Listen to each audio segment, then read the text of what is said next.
રાજે બંગલોને ન્યાય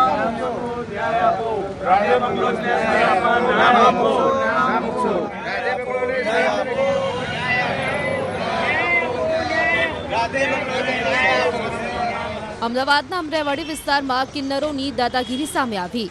દીકરીના લગ્ન પ્રસંગમાં આવેલા કિન્નરે 51,000 રૂપિયાની માંગ કરી હતી, જો કે પરિજનો દ્વારા ઓછી ભેટ અપાતા હોબાળો મચાવ્યો હતો। સમગ્ર મામલે સોસાયટીના ચેરમેન દ્વારા કિન્નરોને સમજાવવામાં આવ્યા છતાં કિન્નર ન માન્યા અને અન્ય કિન્નરોનું ટોળું બોલાવીને ચેરમેન સામે પણ અશોભનીય વર્તન કર્યું હતું। કિન્નરોની દાદાગીરી સોસાયટીમાં લગાડવામાં આવેલ સીસીટીવી કેમેરામાં કેદ થઈ છે, જેમાં જોઈ શકાય છે કે કેટલાક લોકો દ્વારા કિન્નરને સમજાવવામાં આવી રહ્યા છે, પરંતુ કિન્નર દ્વારા અણછાજતું વર્તન કરવામાં આવે છે। સમગ્ર મામલે સ્થાનિકો ઝોન 5 ડીસીપી ઓફિસ પહોંચ્યા હતા અને કિન્નરો સામે ફરિયાદ નોંધીને કાર્યવાહી કરવા માંગ કરી હતી। સાથે જ પોલીસ સ્ટેશન બહાર ન્યાયની માંગ સાથે નારેબાજી પણ કરી હતી। પણ એ લોકોએ વાત ના માની અને મારી જોડે દલીલ કરવા માંડ્યા। એના પછી એ લોકોએ કંઈક 40-50 કિન્નરો બીજા બોલાયા અને પછી મને ધમકી આપી કે તમે બહાર આવો, તમને જ બધા પ્રોબ્લેમ છે, તમે સોસાયટીની બહાર આવો, તમને નહીં છોડીએ। મેં એ વખતે પછી પોલીસને બોલાવી, પોલીસની વાન પણ આવી, પોલીસે આખો બનાવ જોયો છે। એ લોકો પછી મને મારવા મારી પાછળ દોડ્યા છે। એ લોકો એમના કપડાં કાઢ્યા, ધમકાયો અને પર્સનલી એવી ધમકી આપી છે કે તું તો ગયો છે, આ વખતે હવે તને નહીં છોડીએ, કે તું સોસાયટીની બહાર પગ મૂક, તને જોઈશું નહીં। એટલે અત્યારે આ બધી વસ્તુમાં મને મારા જીવનનો થ્રેટ છે, જોખમ છે। રાજે બંગલોને ન્યાય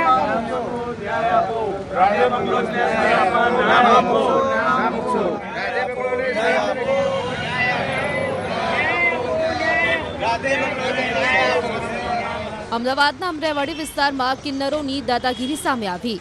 દીકરીના લગ્ન પ્રસંગમાં આવેલા કિન્નરે 51,000 રૂપિયાની માંગ કરી હતી, જો કે પરિજનો દ્વારા ઓછી ભેટ અપાતા હોબાળો મચાવ્યો હતો।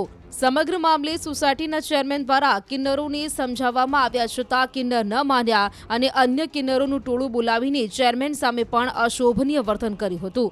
કિન્નરોની દાદાગીરી સોસાયટીમાં લગાડવામાં આવેલ સીસીટીવી કેમેરામાં કેદ થઈ છે, જેમાં જોઈ શકાય છે કે કેટલાક લોકો દ્વારા કિન્નરને સમજાવવામાં આવી રહ્યા છે, પરંતુ કિન્નર દ્વારા અણછાજતું વર્તન કરવામાં આવે છે। સમગ્ર મામલે સ્થાનિકો ઝોન 5 ડીસીપી ઓફિસ પહોંચ્યા હતા અને કિન્નરો સામે ફરિયાદ નોંધીને કાર્યવાહી કરવા માંગ કરી હતી। સાથે જ પોલીસ સ્ટેશન બહાર ન્યાયની માંગ સાથે નારેબાજી પણ કરી હતી। પણ એ લોકોએ વાત ના માની અને મારી જોડે દલીલ કરવા માંડ્યા। એના પછી એ લોકોએ કંઈક 40-50 કિન્નરો બીજા બોલાયા અને પછી મને ધમકી આપી કે તમે બહાર આવો, તમને જ બધા પ્રોબ્લેમ છે, તમે સોસાયટીની બહાર આવો, તમને નહીં છોડીએ। મેં એ વખતે પછી પોલીસને બોલાવી, પોલીસની વાન પણ આવી, પોલીસે આખો બનાવ જોયો છે। એ લોકો પછી મને મારવા મારી પાછળ દોડ્યા છે। એ લોકો એમના કપડાં કાઢ્યા, ધમકાયો અને પર્સનલી એવી ધમકી આપી છે કે તું તો ગયો છે, આ વખતે હવે તને નહીં છોડીએ, કે તું સોસાયટીની બહાર પગ મૂક, તને જોઈશું નહીં। એટલે અત્યારે આ બધી વસ્તુમાં મને મારા જીવનનો થ્રેટ છે, જોખમ છે।